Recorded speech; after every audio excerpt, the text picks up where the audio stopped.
Okay, everybody. This is our welcome to the podcast. This is our 9th American Craftsman podcast. Can you believe it? We made it 9 times. Yeah. It's almost a 10. Yeah. It's the anniversary time. Can it happen? We didn't even think about that. There you go. We have another guest today. I want to introduce you to Keith.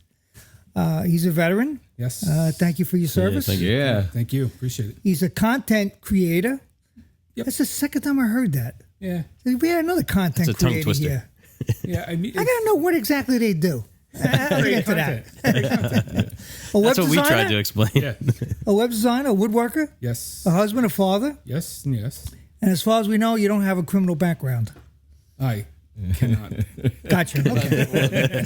Can't comment. Not just an ordinary vet, but 101st Airborne, I That's read. right. Yeah. Yeah. Kurahi. Isn't that? That was the 101st? first. Yeah. Yeah. I watched that movie. Band of Brothers. Oh, that's great. And before we start, I just wanted to let everybody know I didn't shave this mustache for nothing. So this is the place to go for donations. So we only got one donation so far. A quarter, a dime, $1. Come on. Yeah, it's movember.com/m/Greene ST Street. And what does it all go for, Rich? It goes to men's suicide awareness. It goes to prostate cancer, which I am a survivor. That's right. And the other cancer was testicular cancer. Yeah. Yeah. So- And, men's health in general. Yeah, men's health issues, I was going to say. So help us out. Because, again, I didn't shave this for nothing. Yeah, we set a goal of $500. I thought I was being conservative. Yeah. Jeff shaved his mustache. Yeah. And I'll been do a my little best painful. to grow one. Yeah. I shaved this morning. It grows quick. Yeah, mine shaved mine Thanks, Saturday. So yours coming back fast. Yeah, mine's getting darker as I get older. I think mine is the gray as mine. That's why We should have added on the intro that you're from 2-Bit Woodworks. Oh, yeah. Yes. We YouTube, skipped Instagram. over conveniently Keith's last name because none of us knew how to That's fine. I don't know how correctly to say pronounce it. it. Right. No, it's Shonik. Shonik. that's Polish. right. But, German, Polish? Hungarian. Yeah. oh, we got 3 Hungarians sitting at the table. That's right. No, you don't include him.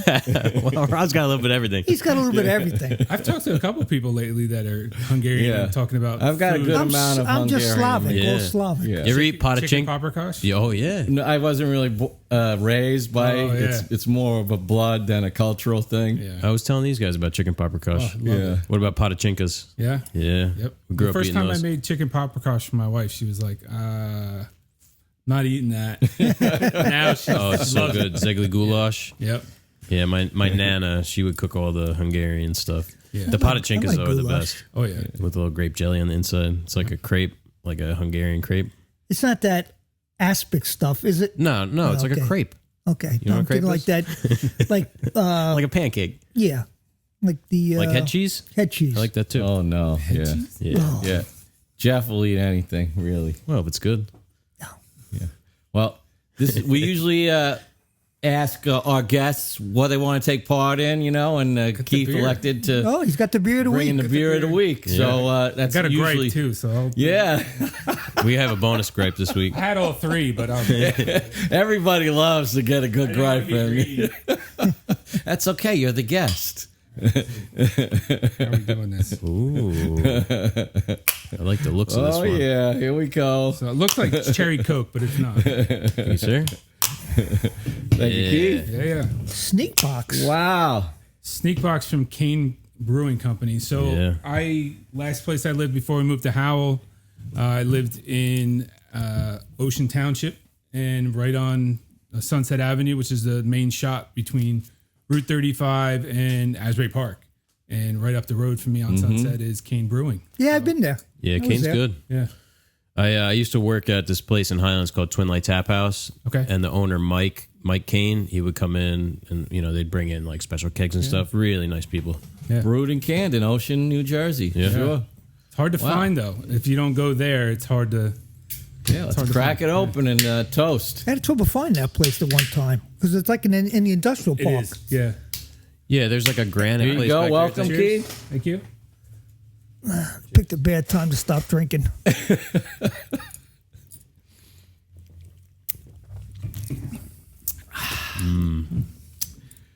Yeah, we'll have to next week. Keith brought us a beautiful little bottle opener. We got cherry maple walnut. Yep. Yeah. Is it my turn next week? Unless you have a guest. Can't remember. I brought it No, last. it's Rob's turn. Yeah. And these are nice and cold, Keith. Yeah. Ooh, yeah. So, I kept them cold. I got like 6 ice packs in there. So, yeah, they're nice and cold. cheers. Absolutely. Yeah. We got a fridge just to keep beer in it. That's why everybody has a fridge in their shop. Yeah. Oh, no. Is that for food? It was too good of a deal to pass up on. Yeah. It was like basically brand new. Yeah. We went and grabbed it. $40 for, it's like a $200. Wow, this is good. Fridge. I Yeah, guess it's we good. can't talk about it yet, but Yeah, be quiet. They had another one. It was, the alcohol percentage is a little high, yeah. Yeah. but they had one that was double that. It was almost 8%. I was like, I don't think I'm going to. They made a bourbon barrel stout. I forget what it was called. It had a really long name, and it was, like 13% or something. Yeah. High. Yeah. That's what the ones they only limit you to have 2. Yeah, I'm not cut out for that kind of stuff anymore. No. Now, I have never been.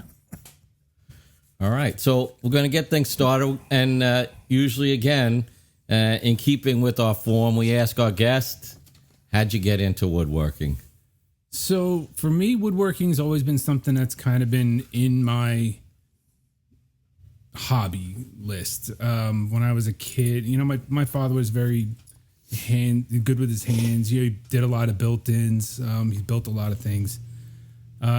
I used to have someone in my neighborhood that would open up his garage shop for kids during the holidays, or if they just wanted to come over and build little duck planters or whatever. And so that kind of always stayed with me. When I was in the military, I did a lot of carpentry.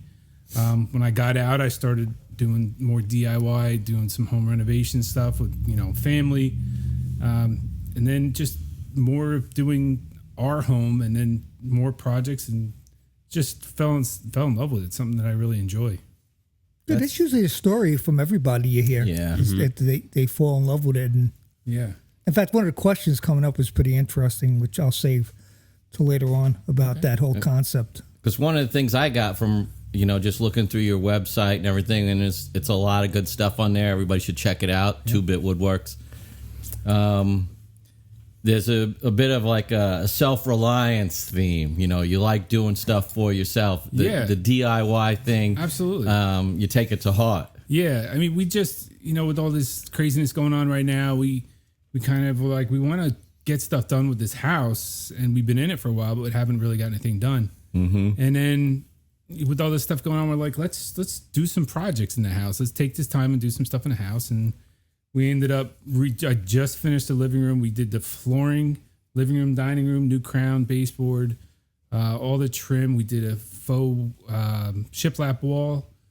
And we've been going through and just knocking out projects. So it's fun. I like doing it myself. Which tells me you're not a full-time woodworker yet, are you? I'm not. No. Yeah, that's okay. Okay, wait, you get to that. It's like the shoemaker whose kids don't have shoes. I didn't tell you when I started the project either. So. Oh, well, you don't tell me. I have a couple of projects. I just Yeah. finished when I was 18 years old. Yeah. That's it. Yeah. Well, that's how you get in, and you learn, and you make mistakes, and Oh, yeah. and that's part of the joy of it too. Is fearlessly stepping into the void. I'm going to absolutely. do this, and I'm going to do this especially to try and pick up a couple of these skills that I don't have. Exactly. Yeah, and that's it's cool. nice. Now my son's getting old enough where I'm starting to share that with him. Yeah, 2-Bit. Yeah. He's bit 3-bit. No, he's actually bit 2. Yeah. He's bit 2. Bit 1's the dog, the first dog. My wife and the other new dog are kind of left out and company. I guess. But Yeah, so where did you get the name 2-Bit? it was just something we were thinking up. Like I said, I do a lot of branding and web design, graphic design myself. That's just something I've always done. And I just kind of was playing with a couple different names, and I'm just thinking of stuff, and I'm like, oh, it's just some 2-bit hobby. And I was like, oh, That's a great name. there we I like go, that. 2-Bit Woodworks. So yeah. Yeah, I mean, we, I don't know how long we kicked around ideas. And you throw out some real crappy ideas when you're trying to, Yeah. because you have to get the bad ones out. Oh yeah. Until you get a good one. I'm trying to think of what some of the other ones were. You know what? I have a complaint now because you guys never discussed the names with me. No? Nope. I love Greene Street Joinery, and when they told me that, I said that I didn't know there were any other names. So be careful what you say now. Well, Just kidding. I think the origin of the name goes back to before we actually formed the company, back when we were talking about Yes, it. that's what it yeah, was. I mean, It was before that. It was even before. We had like Right Works. Yeah, we were playing with. First, we came across Well, a few that's a like doozy. woodwork Well, type like Frank Lloyd words, like joinery and, Yeah. and Half Moon Woodworks, which there is somebody with that name. Half Moon Point Pleasant. It's a restaurant and bar. Yeah, well, that was like Henry Hudson's, the name of his boat or something. And Oh, he okay. landed right here, when he... I mean, the green is obviously for green and green. Yeah. But I think we just like the way it sounded, like there's, 49th Street bagels and Yeah, all absolutely. this stuff. Yeah. It just kind of seems natural. It's got a ring. Yeah. I like it. Well, and didn't you grow up like right On near... Greene Street. On Yeah. Greene Street. In Jersey City. With an E, with a 30. I believe it was an E. Yes. Yeah, well, in a Steely Dan song, they say, Yeah. down to Greene Street. Driving into the old shop one day, and I hear that, I'm like, Yeah. But I that's do a like little 49th bit- Street bagels. That's a good one too. It's not a good name for a woodworking I know. Confusion there. And you're in, Yeah. labeling and marketing. So we'll Yeah. take Well, it's that. funny because a lot of people have asked me, what does joinery mean? They Yeah. don't understand joinery. It's more of like a UK kind of term, I think. Yeah. Yeah. A little bit. Yeah. Yeah. They're joiners over there. The third E throws people all the time, Yeah. with emails especially. Oh, yeah. Like, Jeff at greenstreetjoinery.com, and that's GREENE. Green with an extra And it E. still goes, God knows, goes somewhere It's else. Greeny. Greeny Street. Yeah. Greeny Street. Yeah, I can't have my last name in any email at all. Right. I'd just like to send it to Keith at, Yeah. You think you got it bad. What about Rich? Yeah. Mine's S. Spakowski. You can't even say it. That's, I know. That's the Polish way. I think it took me about 6 months to finally learn the spelling. I mean, it's not that It's really complicated. easy, but it's the easy Z, to... the Z throws people off. Yeah. Yeah, to phonetically like switch those around is pretty... Because you got 3 consonants at the front. Yeah. A ZP. Yeah, I get shoeneck a lot. Yeah. I've gotten shoalneck and showsneck. L's and Z's nowhere in my name, but yeah. That's like those Irish names where the pronunciation is not phonetic at all. Yeah. Well, I mean, not phonetic in the way Not that... for us. Yeah, right. Yeah. Oh, that's pretty cool. So, you just kind of gradually worked your way into the place you are now. Yeah. Yeah. And- Slowly but surely. Yeah. So there's a couple of questions as Rich was Yeah, alluding to that. I'm curious on your answer with this one question now that I'm thinking about it now, but I'm not going to tell you now. I'm going to wait till the question. Yeah, and it's always best to practice on your own stuff because you have the time to work out the kinks and put it to the side if you run into a problem where you're like, I really got to figure out how to do this. If you're not on a time crunch and on a client's payroll basically, Yeah, right. You have the time to really figure out how to do it the right way and not Yeah. end up passing something off that's not. Yeah, you want to see if something's going to stand the test of time. Yeah. Joinery wise and Yeah. that sort of thing. We laugh all the time about our stories of trying to figure things out when we were first starting. Yeah, and we make right. mistakes now. We're good at covering them up. Yeah. Actually, one of the first bigger client projects I did was one of my coworkers lives down the street on Dogwood Terrace. Oh yeah. And That I is did- literally down the Yeah, street. it is. Literally, I passed it. I'm like, oh, I know where this is. And then I did her daughter's closet. I turned it into a built-in. Okay. So, like a normal sliding door closet. I took those doors off and made a built-in with shelves and drawers, and Nice. turned out really good. I was kind of like, yeah, nice. It worked out. It's good. When you're building something, if you're building just a cabinet, it's one thing. It's freestanding. But when you're building something that has to be assembled in another spot, Yeah. it's Yes. very, Yeah. you can't really do a lot of filler strips. But No, fudge factor. no. Yeah. We do that a lot. Sometimes we'll have to make a few templates, Yeah. and you'll find out the house isn't square, straight, plumb. yeah, I went over there like 3 or 4 times to get measurements just to be sure, and then did it in SketchUp, and Yeah, that's it worked out. something. Yeah, I wanted to talk to you about because I learned on SketchUp too. We're sort of trying to move. Jeff's the most adept at Fusion 360, which is a more advanced drawing program. Yeah. And I learned on SketchUp, and it sort of changed my whole way of doing business because of the ability to present jobs. Oh yeah. How did absolutely. that affect your work? I mean, it's definitely it gives you the client a better idea of kind of, you know, what it's going to look like in the end. And give us some options. Oh, I didn't know it was going to look like that, or I can, you know, make this kind of alteration. And you know, for me, with just even planning, you know, I've always been a sketcher. I've always done, you know, drafting, that kind of thing was very interesting to me growing up.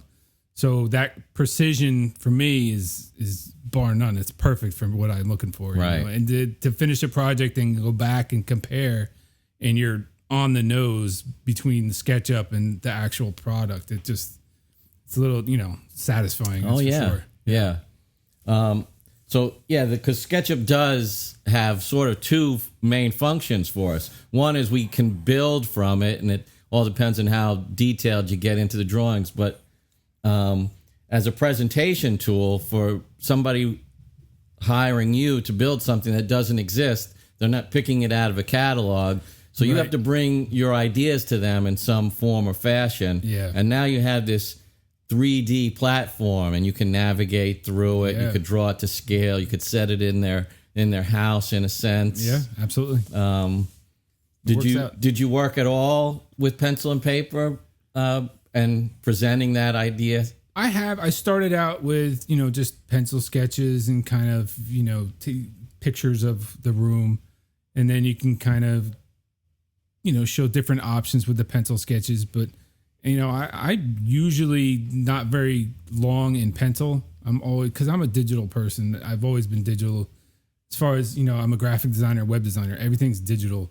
So for me, I work faster in that format than I do pencil sketching. Mm-hmm. I'll get frustrated in pencil sketching because I want everything perfect with a pencil sketch. So I get out the ruler. I'm like, this is stupid. I'm just going to get on the computer. I can get it done faster. So, you know, I usually end up going right to the computer. But it's interesting. Yeah. Computers have changed the way most people do business. Oh, yeah. And even in a field like ours, which is very traditional, you know, working with old time skills and materials, and computers are integral to everything we do now. yeah.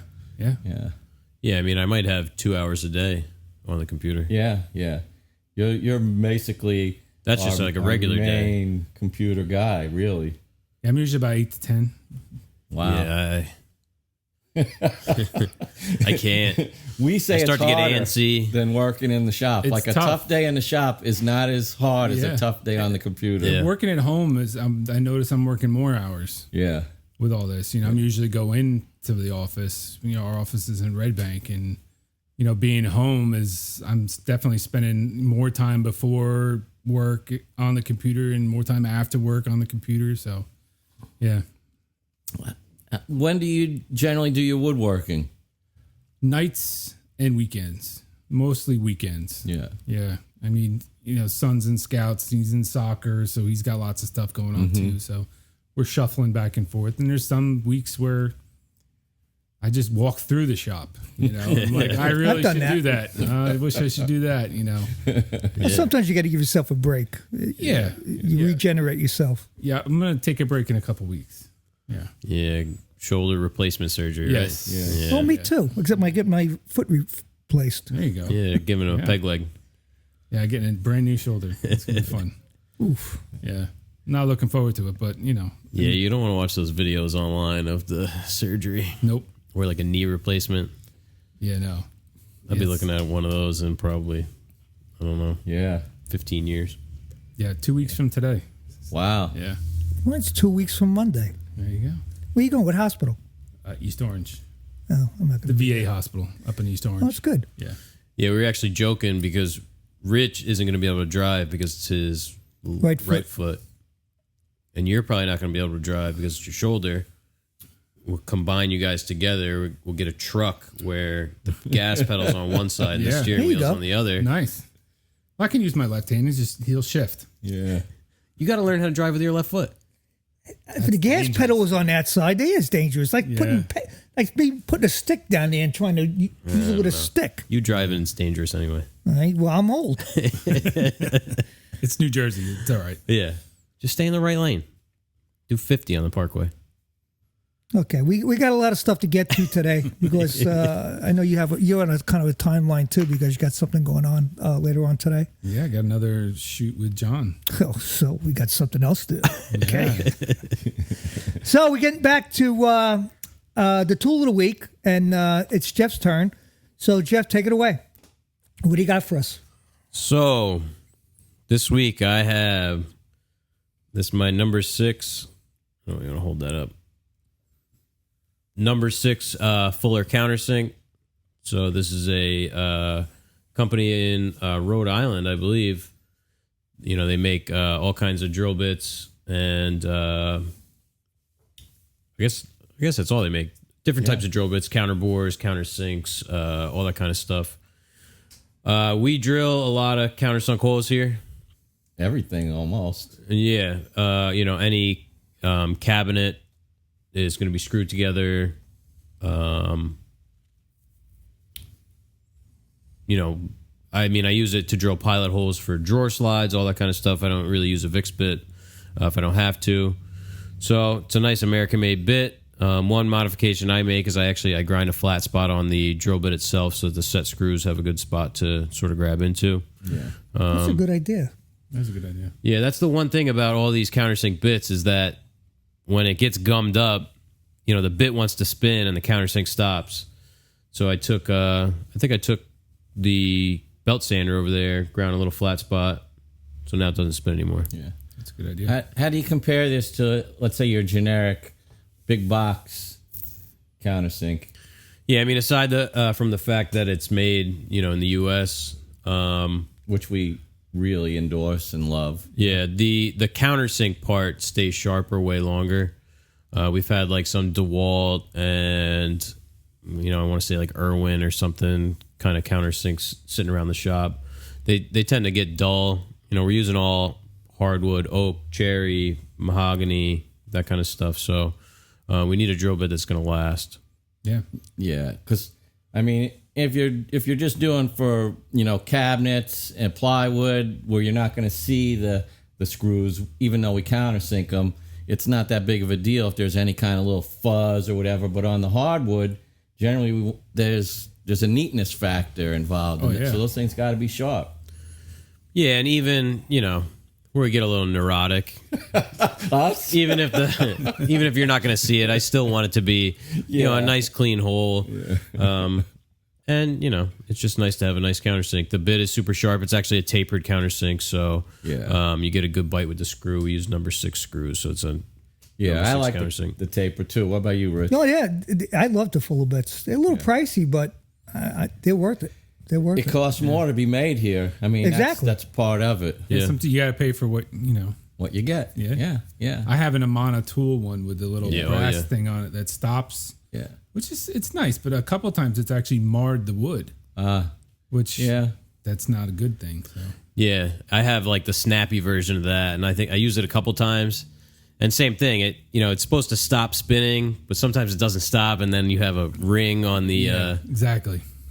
And this, I forget what I was doing, something that I probably shouldn't have been. I was using it really fast, a lot of holes, and I broke the bit, and Fuller sent me out a bit. Oh, yeah, that's right. Wow, you know, like same day. Yeah, it came within a couple of days. Yeah. That's a company gratis. Yeah, Yes. That's good. I mean, good luck getting that from DeWalt. Or I had the DeWalt, the 3-pack of the. Yeah, that's what I have. It's a 6, 8, and 10 or something, and they all have like run out. So you spin the bit, and it, the tip wobbles, and I mean, I broke them all within a very short period of time. Yeah. So there you go. Yeah. So spend the $25 instead of 25 for 3. And get it's the one made in Rhode Island. It's not just... And you can sharpen those, not the bit itself, but the countersink part. Yeah. They're easy to sharpen with a file. It's a nice tool. Yeah, I'm sure there is a way to... they have those drill bit sharpeners. I don't know if they do tapered bits. Yeah, I don't know either. Yeah. But they sell replacement bits. Well, we're gonna move to what's become a favorite of our guests. Yeah. I mean, I think everybody out there likes it because we all got them. Oh yeah. Plenty of them. So it's the gripe of the week, Keith, and you've been thinking about this. I have. I wasn't gonna. I was just gonna do the beer, and then Couldn't pass it up. Something must have happened recently. I saw something on YouTube, and it just kind of got to me. And I'm all about like doing content creation and capturing your projects that are useful projects that you're doing for something or someone.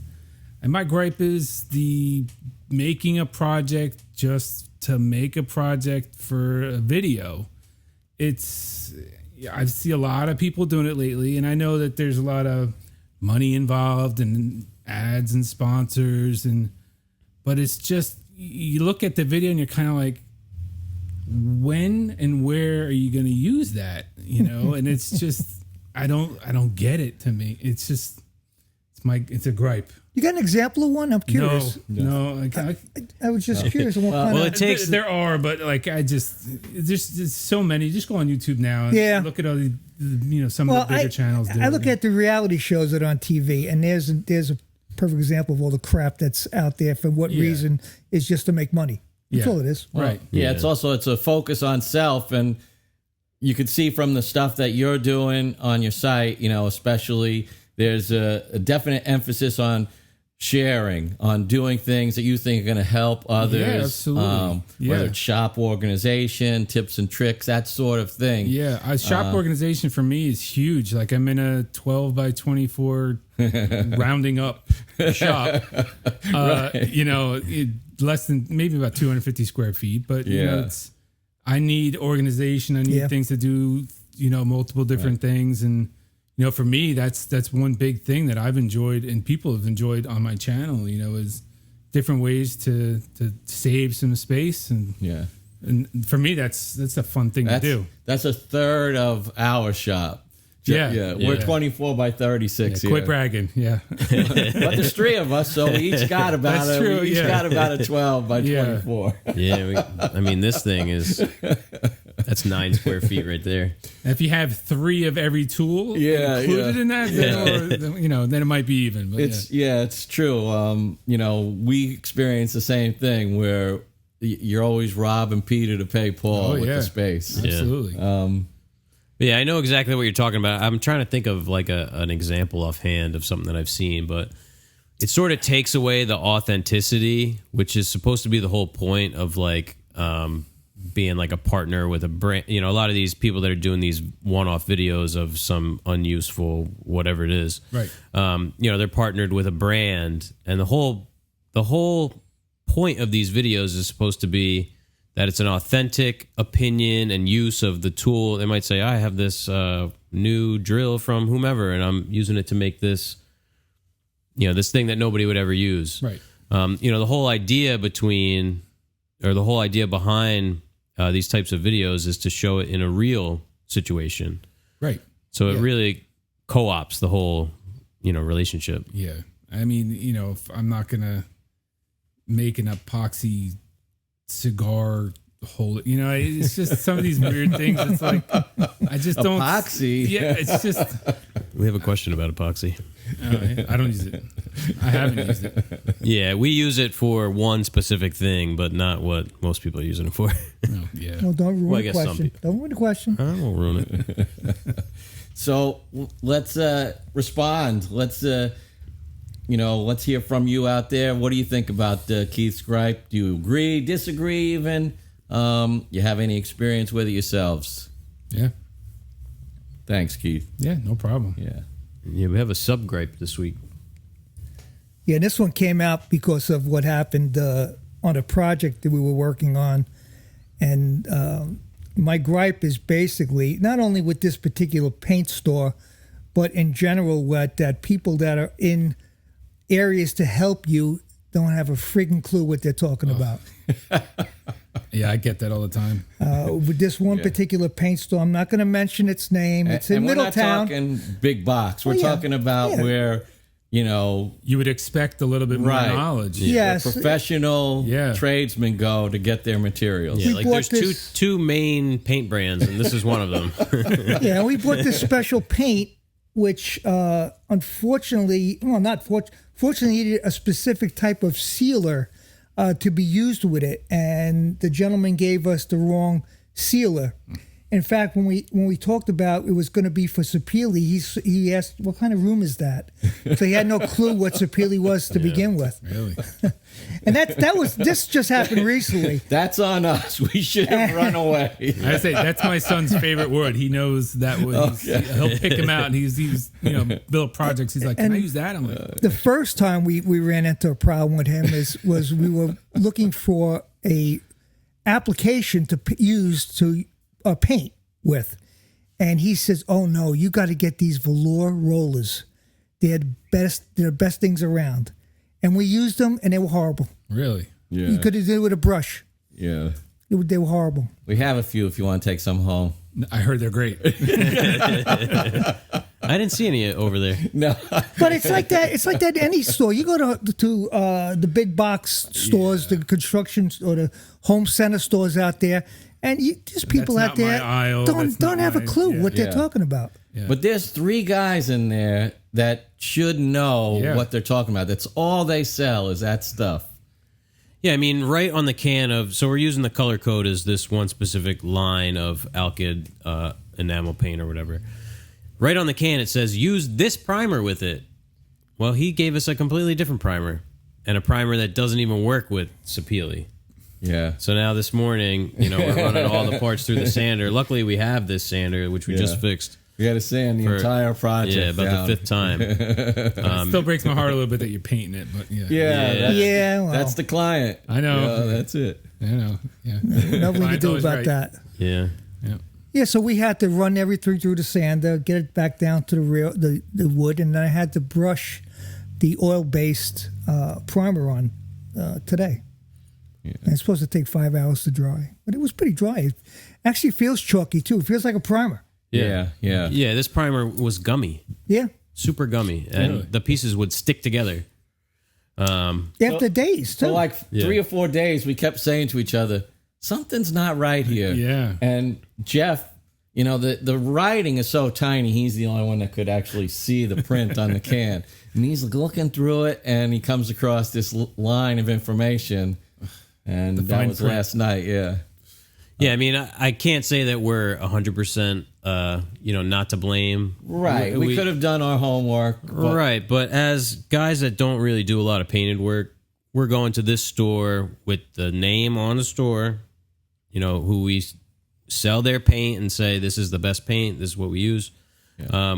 We're relying on them to give us the correct information. Yeah. And, these guys are there just punching the clock because they're clueless. That won't happen again. But Yeah, no. The gentleman I spoke to, I went to a different paint store, same brand, but one in Point Pleasant. Okay. And the guy was very helpful. I explained to him.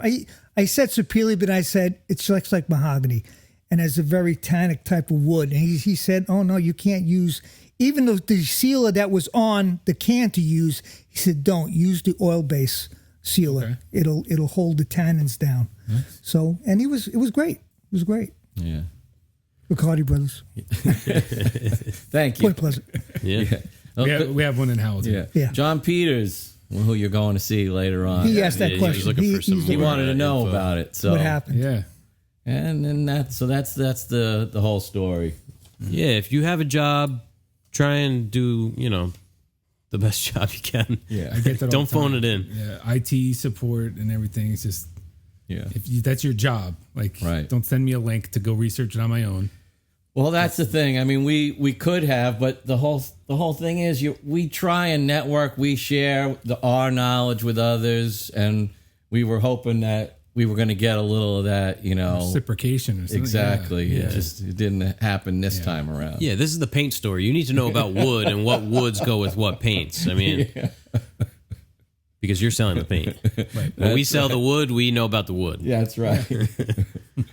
So a little frustrating, but we're not out too much time, I guess. I could say it's on Route 35, but they're both on Route 35, so it's not I think giving every away. single one of them's on Route 35. It's not giving away. Or Route 9, one of the two. Or it was on 88. Well, that other big paint store is on 35 on the other side, I They think. say. Right? Exactly. As I was saying, I'm not giving away who it is. Yeah. Yeah. I want to say it, but I'm not going to say it. They're in New Jersey. Yes. Yes. Which brings us to our. This is one of my favorite, and we're going to get a little bit more revealing with these questions later on down the road. 20 quick fire questions. Right. You have one-word answers. We don't need an explanation. We just want a one-word answer. So I'll go off. Coffee or tea? Coffee. 12 volt or 18 volt? 18. Boxers, briefs. Both. Boxer briefs. At the same time? Yes. Coverage. Well, you kind of answered this question. Painted or stained? Stained. Summer or winter? Fall. Oh. Or winter. good I'll answer. take winter. But yeah, fall. 16-foot or a 25-foot tape measure? 16. Cheetos, crunchy or puffed? I heard this one. I'm gonna say crunchy. Yeah. And cheese doodles, not Cheetos. Cheese doodles are better. Regular or mechanical pencil? Mechanical. Seinfeld or Office? Office. Square drive or Phillips? Or slotted? Square. Yeah. I like the star though. Like John. Yeah, what that's on there. Star. Yeah, that's Creeping becoming more in. popular. The star is creeping in. Yeah, at Builders General, which is a more of like a family-owned supply house around here. They have, I think, like 4 or 5 locations. All the deck screws about 4 years ago went from square to star. Yeah. Home Depot's like that and Lowe's. Yep. They're all star now. Oh yeah. I'm a Phillips guy. Well, Does it go on for you? you? That question. Windows or Mac? Mac.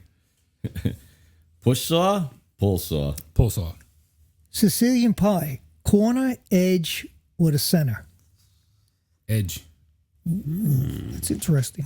Yeah. No more questions. Depends on the pie. Flat panel or raised panel? Flat. Chocolate or vanilla? Chocolate. 10-inch or 12-inch miter saw? 12. Rather go to the beach or the mountains? Mountains.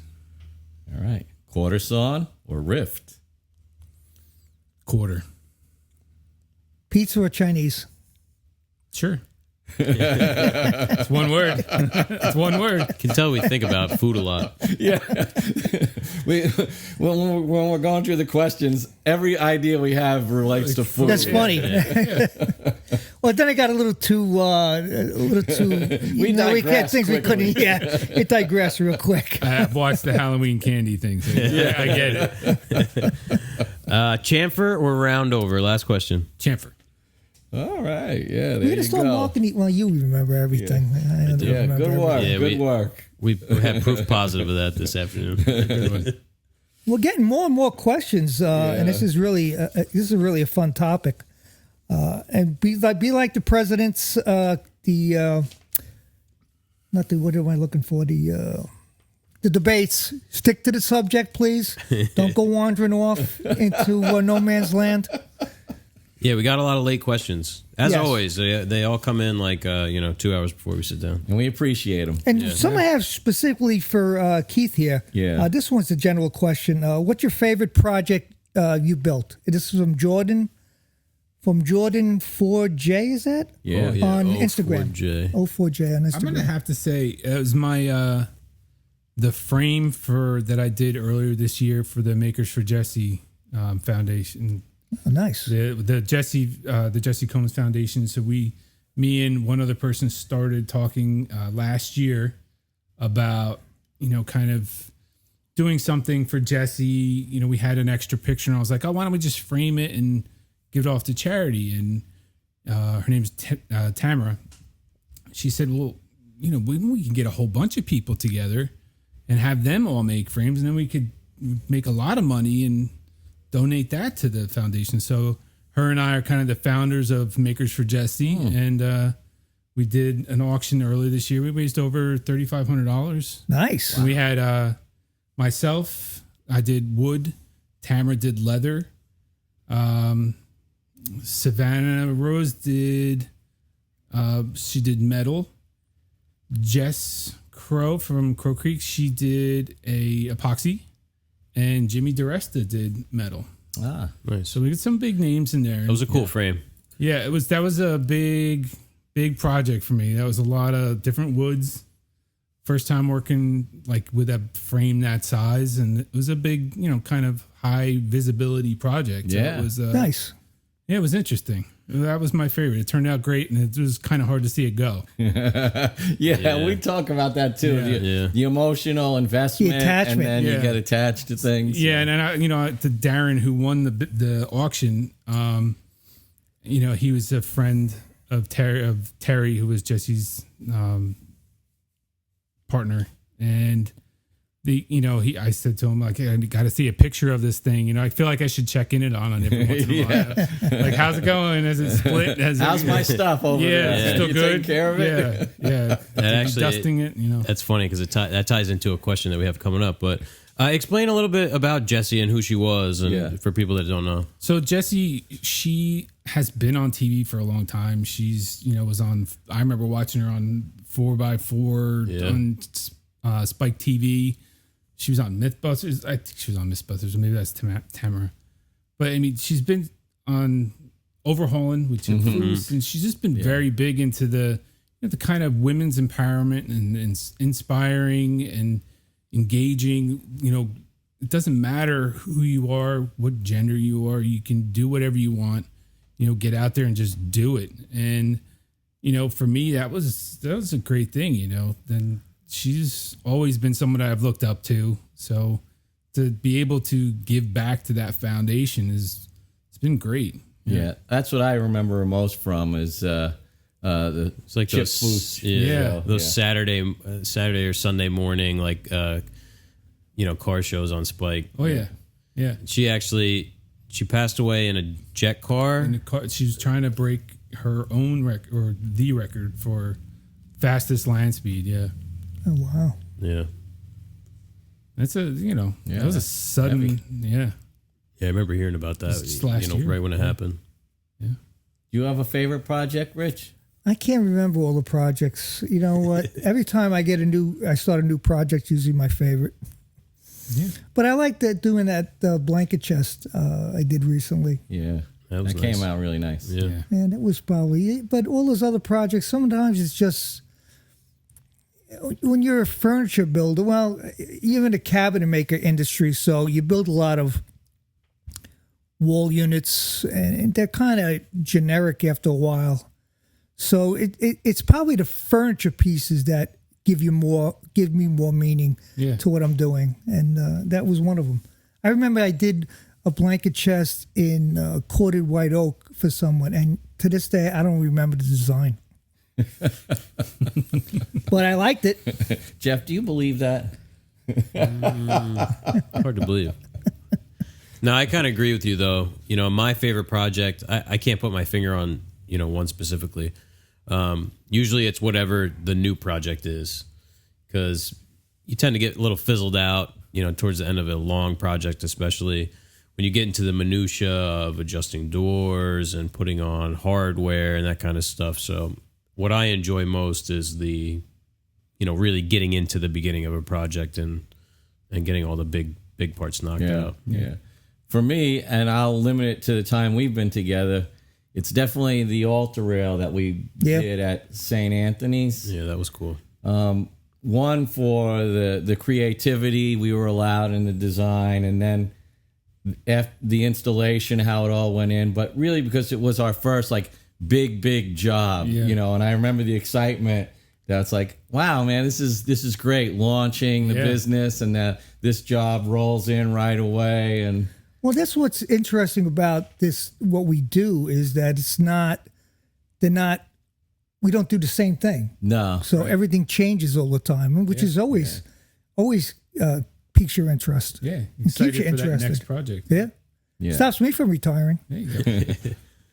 All right. So I'll read the next question, and so I'll address it to Keith first. What's your use of epoxy glues in your workshop? From Jack Thornton. 0.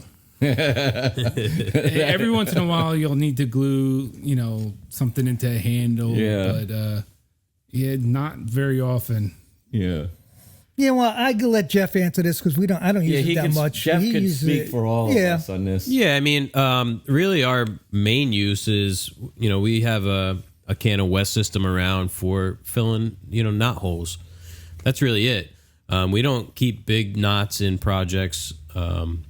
so if there's a small knot, we'll use a little tinted epoxy to fill that. Yeah. We just used some recently to repair a table, which we don't do repair work, but we got an email from someone and decided to. It was a nice big name, so we're hoping that a well-known sort of family.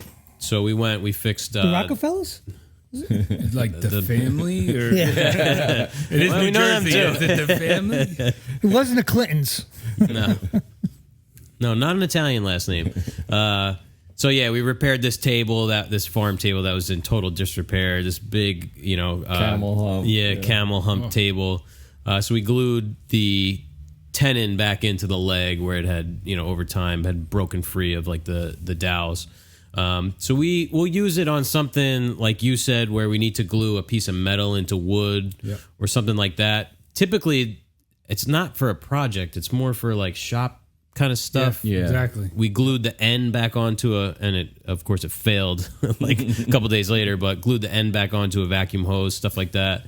So not a lot of woodworking use, but we definitely use it. Yeah, it's there when nothing else will work. That epoxy's there, and we'll pull it out. But you notice recently, a lot of people are using epoxies now in the woodworking field. Yeah, it's in a design element. Yeah, it's design. Yeah, color it and then stick it in a live wood slab and all that. Yeah. It's a trend, sure. It seems to be waning a little bit. The trend.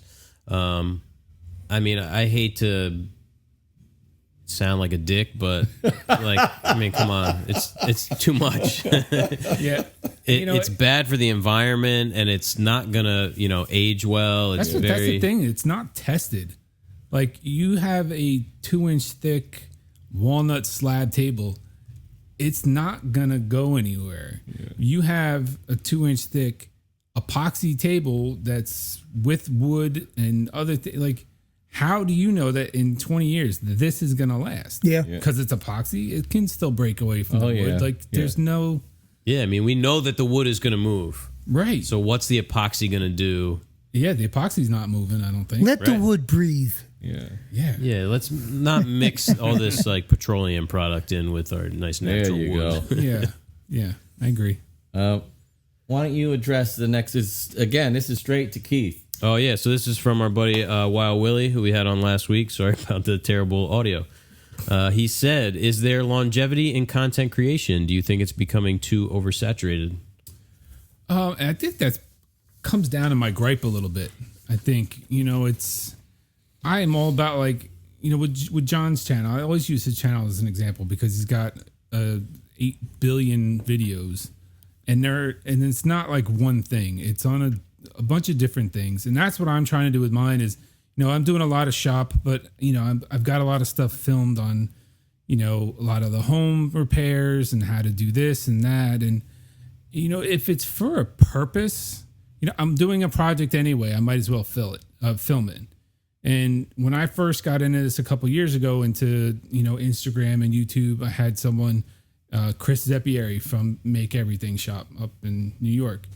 And I bought his old table saw from him. And, he kind of like took me under his wing and kind of guided me on what to do and introduced me to Jimmy DiResta. And, I kind of met with him at all these different events. And, he kind of said, if you're doing a project and you're like, hey, I wonder if someone could, learn how to do this or would want to know how to do this, film it. And if it's good, use it. If it's not, you filmed it. What do you know? It's no big deal, but film everything. And my wife reminds me of that all the time. She's like, I'm like, oh, I'm doing this. She's like, did you film it? I'm like, I just want to get it done. Like, I'll film it another time. We're doing the shiplap wall. Did you film it? No, it's a 25-foot wall. I'm not filming it. Like, I'll do it on the bedroom wall that's 8 by 10. There you go. It sounds like me when we were first really trying to push ourselves to become more active on Instagram. I would always look at these guys. I'm like, did you just film what you were doing? Yeah, video on it's Instagram. hard. It's mentally it's very tiring to try and film all these things that you're doing. We're used to just putting our head down and working. Yeah. So to try and set up a camera or your phone and film it and stay in frame, it's tough. Yeah. Yeah. The only insight I had to the process before we started trying to do it here was years ago. This was, I guess, probably around 1990, 91 or so. And I was doing some work with the Sierra Club. So it was all volunteer stuff. Okay. And just by chance, because they didn't tell us about it beforehand, Norm Abrams came out to see what we were doing up there in Wyoming. And you could see how they did the show, because this was for one of those excerpts that they put into New Yankee Workshop and such. And the director would say, all right, Norm, go over there and scoop out a little bit of that log. We were working with logs. Yeah. And then say something like, yeah, and if you hold your axe in this way, you'll find it much easier. And then Norm would go over there and they'd roll the camera and he'd do it. And generally it's like 1 or 2 takes. Yeah. And that was it. Then they'd set up for the next shot. And they just moved through the job in that fashion. Yeah. I mean, I like the process. I like the editing, kind of thinking about it. I do agree, and I say this all the time, and I don't ever do it, is a schedule. Mm-hmm. As far as what projects you have coming up, which ones you want to film, what parts you want to film. I think prep on that is huge and important. Keeping those videos and kind of breaking them out to use them is also beneficial. It's all about the prep work for that. Yeah, because they had it storyboarded in a way. Absolutely. They didn't know exactly what would happen, but the director had a whole thing. It's like, okay, now we're going to move to this. Yeah, and you got to be your own director a little bit, and I enjoy that part of, all right, these are the steps that I'm going to take to do this project, and okay, if I don't get this shot, I'm going to be doing it 15 other times. I could do it on one of the other ones, or if that didn't turn out right, or do it from different angles, and so it adds a little bit to it. You want to keep those videos like 10 minutes, but so do you have any thoughts on like the gist of the question? Do you think the market is oversaturated with all this content creation? I don't know. I would say no, just for the fact that everybody does something different. Like you guys do your thing. John does everything. There's a lot of people. That's John Peters. Yeah, John Peters does everything. And I think everybody kind of has their niche, or niche. I don't think it's oversaturated. I think if you want to go and find something, you're gonna find one person who does it well, and you would go and watch that one. There's plenty of people out there. I don't know if it's oversaturated. Yeah, I mean, I'm no expert on content creation, or I don't even know if I would consider us content creators at this point. Not to say that we don't have aspirations to do some content creation, but I think it's really just in its infancy. I think it's really the future of, marketing, and even not TV, but I mean, I watch YouTube. I don't really watch TV. So I have all these different accounts that I follow, and most of them aren't even woodworking related. So I consume a lot of non-woodworking related content from content creators. Right. So I think it's really just getting started, and you're going to see more and more of it as time goes on. Yeah. Oh yeah. I'm constantly amazed at how much stuff is out there. I play music, and I love all the gear and the gizmos that go with it, and so I have all these pedals and stuff to go with my guitar. And like I had a Crybaby wah, one of the old traditional ones, and I wanted to make it a true bypass, which means the signal goes through the pedal without going through the circuit when it's in the off position, and add a little light. So all I do is type in, had them on a Crybaby wah, true bypass, add on off LED, and up comes a video of some guy leading me through step by step how to do it. And it's creepy in a way. I did it. I was like, I can't believe this. Yeah, it's the info age. Yeah. I mean, if you want to find out how to do something, someone has done it. Yeah, and that they're sharing it is really cool. Yeah, why not share it? Yeah, that's the thing. Yeah, I think the beauty of it too is like what I was touching on before with the authenticity. Like that guy that made that video, he was probably just he was going to do it anyway, even if he wasn't a content creator, because he loves working on pedals and doing this stuff. So he just wanted to share it with someone. So you find all this super genuine stuff where people really know what they're talking about versus, you watch let's say a show on the DIY network or HGTV. Those people, I mean, they're not necessarily Scripted.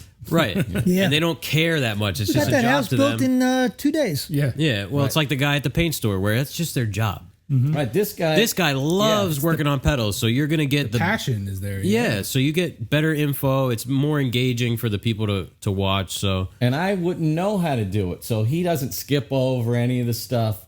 It's not self-focused. It's let me show you how to do this. Yeah. and I'm sure there's enjoyment from the people creating the content because like we put out a little video of cutting rough lumber on the miter saw. And a bunch of people were like, wow, like I had no idea. And it's like, yeah, that's really cool. Like this is just like everyday stuff for us. Yeah, it's just little tips. You think about it and it's like, oh, that's cool. Yeah, so it's nice to be able to share something with people that don't necessarily know. Yeah. You know. I don't think it's. You know what? I thought it was saturated, but now I'm thinking about it, it's not. And a perfect example. I'm not into woodworking, but I build model tanks, and we were talking about this one time, applying Zimmerit to German tanks that were built in 1943, Tell us what 1944. Zimmerit is, Rich. Zimmerit is an anti-magnetic paste that they used to put on the tanks, so nobody would put a magnetic mine on the tank. But there are really no good videos out there, and I've watched a couple of them, but nothing worked.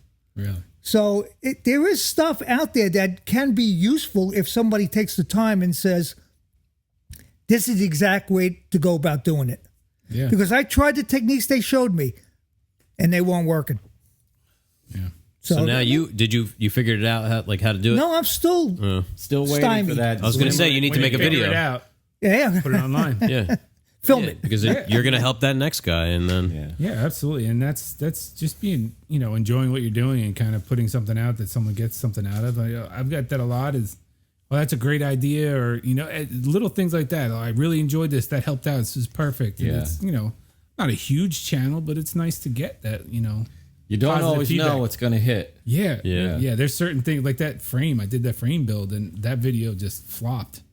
But like other videos, like a French cleat wall, took off. Yeah, I I'm like that. I saw I'm that. like, really? That took? I'm like, whatever, no, that's fine. good. That's good stuff. yeah. Well, you've said that. Pictures that we've posted on things that we weren't really impressed with, people, we love that. Shop stuff is Yeah. by far gets a lot more views than other projects. I did some of my buddies' RV cabinets. Same, it's like nothing. But build a shop piece of furniture. Everybody's like, whoa. Yeah. We'll put up a picture of something that we love and we think, people are going to really like this. And then, like you said, it flops. Crickets. And then just a filler picture of something you're like, hey, I haven't posted on Instagram in a couple of days. I better put something up. And all of a sudden, it hits and has 200, 300 likes or whatever. Keith Johnson's little screwing in a little threaded nut. Oh, like a threaded insert on it. Threaded insert. If I see one more of these threaded Well, inserts, he's a star. He's a Jersey guy too. Yeah. He's a really good guy, and two Keiths, me and him, and he did that the first time, and it was just like everybody's just like, oh, it's amazing. And now you can see every once in a while you see one come up, and you're like, all right, it's not new. Again, that's one of those things where for us, that's just an everyday. Put it in the threaded insert, but for people that don't know, it's this like aha sort of moment. It's magic. Yeah.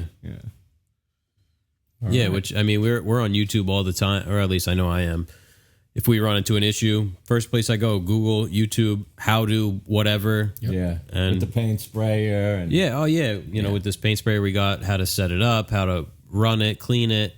Yeah. I mean, there's a real wealth of knowledge out there where it's at your fingertips. I just figured out how to work some smoking paraphernalia today, which I wasn't aware of. So, Well, they did just legalize marijuana in New Jersey. They did. So the answer for Willie is no.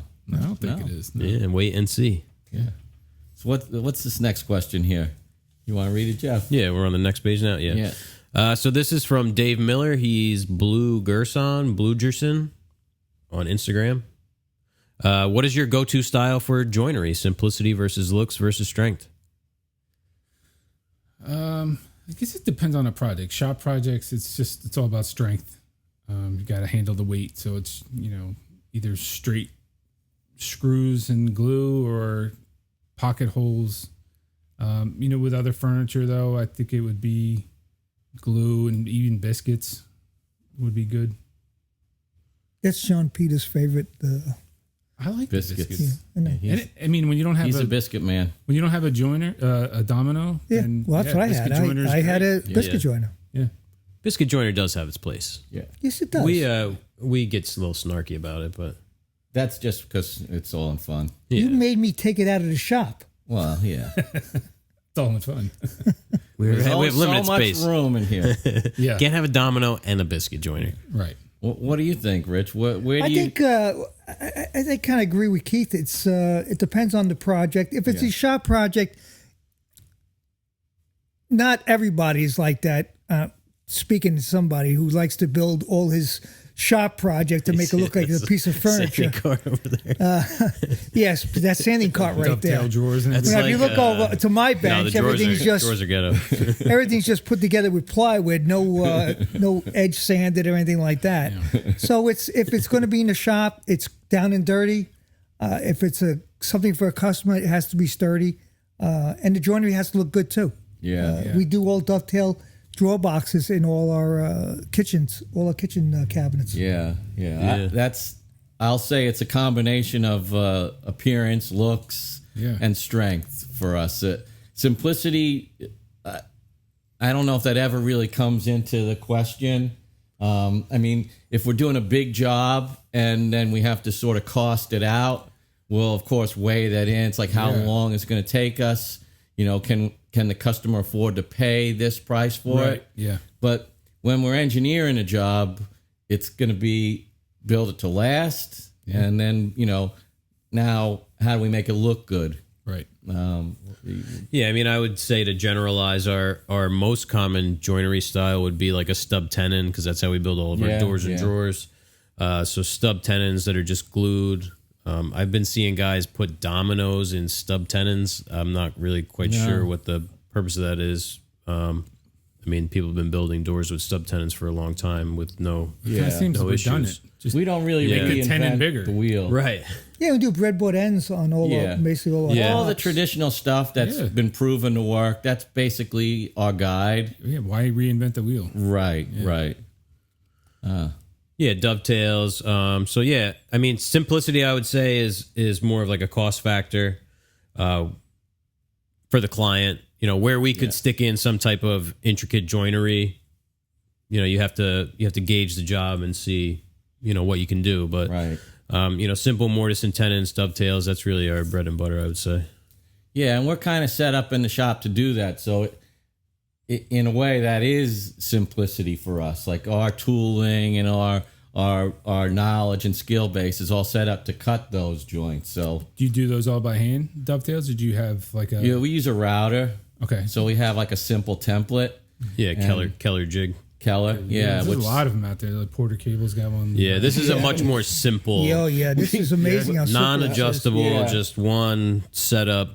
We've all gone through this circle. Yeah. I started with the Keller as my very first jig, and I went through. I thought, this is too simple. There's got to be something better, more elaborate. I went through all of them, all the way up to the lead jig that comes with like the 200-page Yeah. manual. Oh yeah, it's like $7,000. Yeah, went through that and came all the way back around to the lead jig, which I think is the best, cuts the best, most consistent through dovetails out of any of the jigs. I'll say that. The Keller jig. The Keller. I'm sorry. 100 out of 100 times.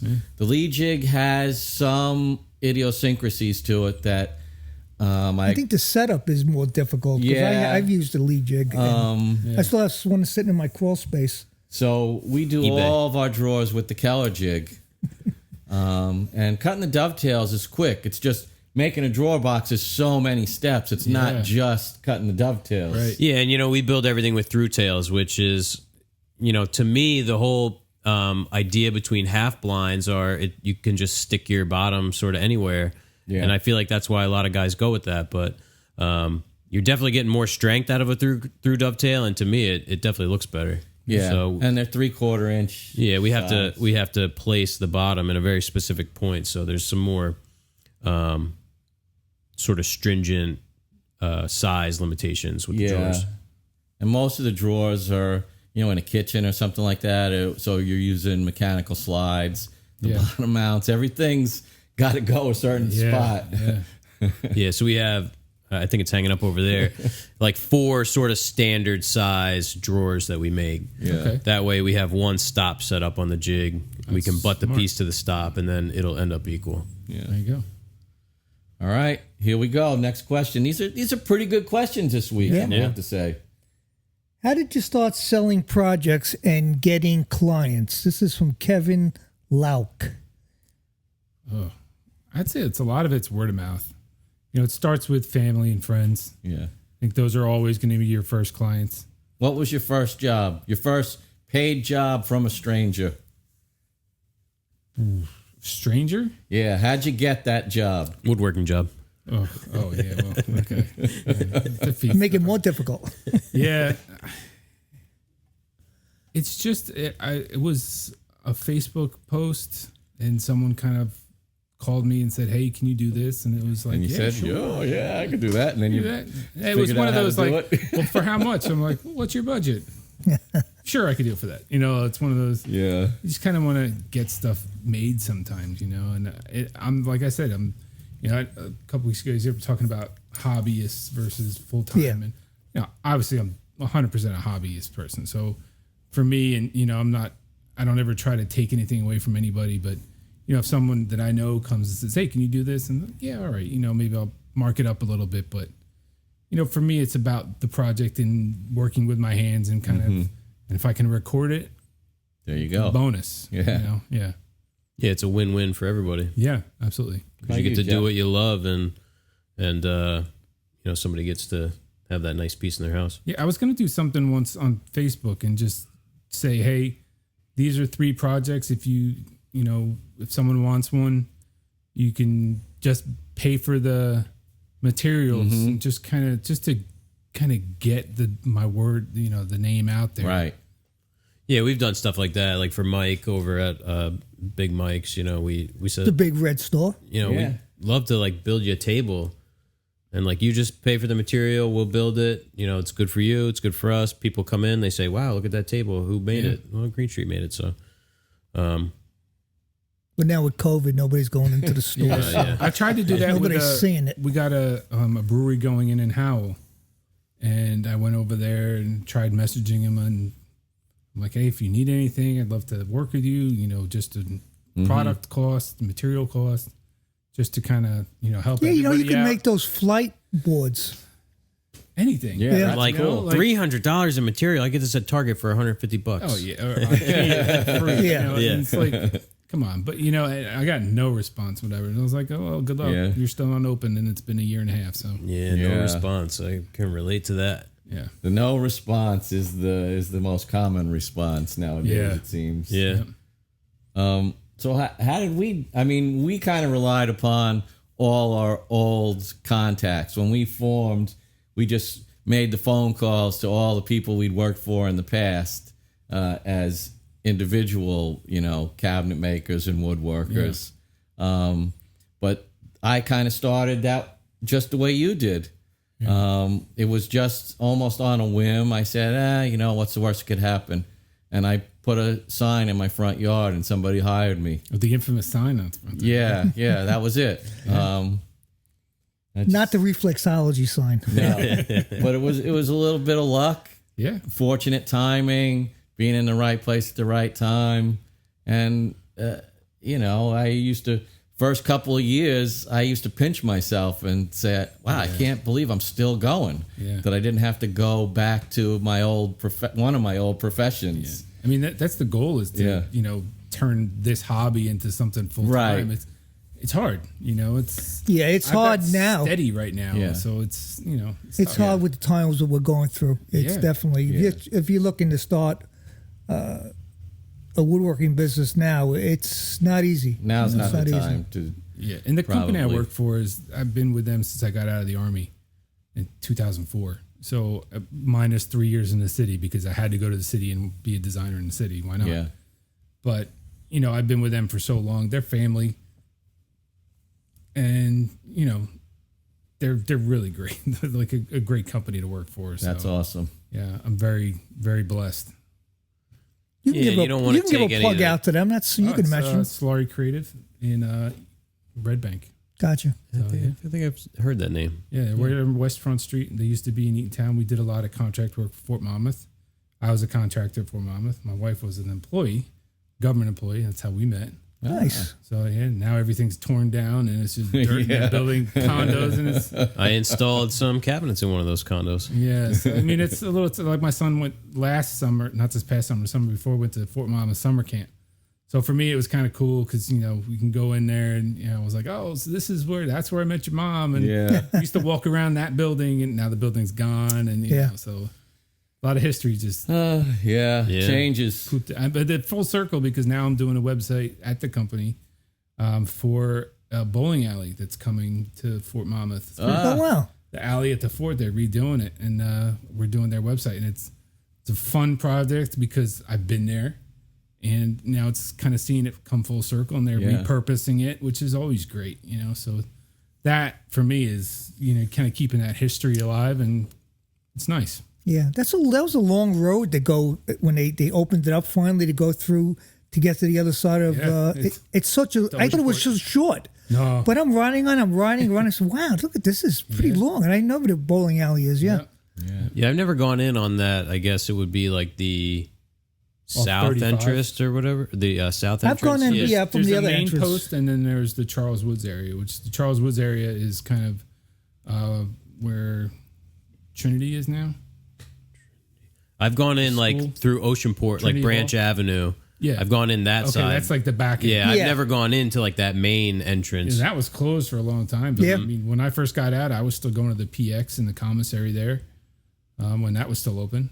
I mean, it looks a lot better now that they started to keep up with the grass. It's, it's kind of one of those, the weird New Jersey when you see kind of things abandoned. And it's, and it's funny because my wife was actually at Fort Monmouth today because she works for a construction company and they're doing some piping, some water pipes there on the fort. And she was they did like a site visit and she was standing out in front of her old office building. Oh wow. And my old office building. So it was kind of like, yeah, it's neat when you see all these little tie-ins, it's kind of like nice history lesson. Yeah. Yeah, a lot of jobs lost when they closed. Oh yeah. I know people that like whose parents work there and now work in like Maryland, so they commute to Maryland Well, weekly. everybody I worked for, I mean, my whole company, the company Solari, it was just, we had commercial, but we did 90% was government contracts. Mhm. And now, we have 20-something employees down in Maryland. And we're still doing commercial stuff up here. Yeah. But yeah, all the contracts moved down there to Aberdeen. So, What's the next question we got here, Rich? I'm gonna have you read that, huh? Who's that from? Oh boy, who was asking this question? Who's kind it- of crazy who's got last name is this that? question? For a a lot of butcher block consonants. kitchen countertop, is it necessary to sand it down before reapplying tung oil, or can you just apply it over the existing coat? And this is from a gentleman, Dan Sapikowski. Spikowski? I sense a relationship there. Yes, that's my son. Kudos to him.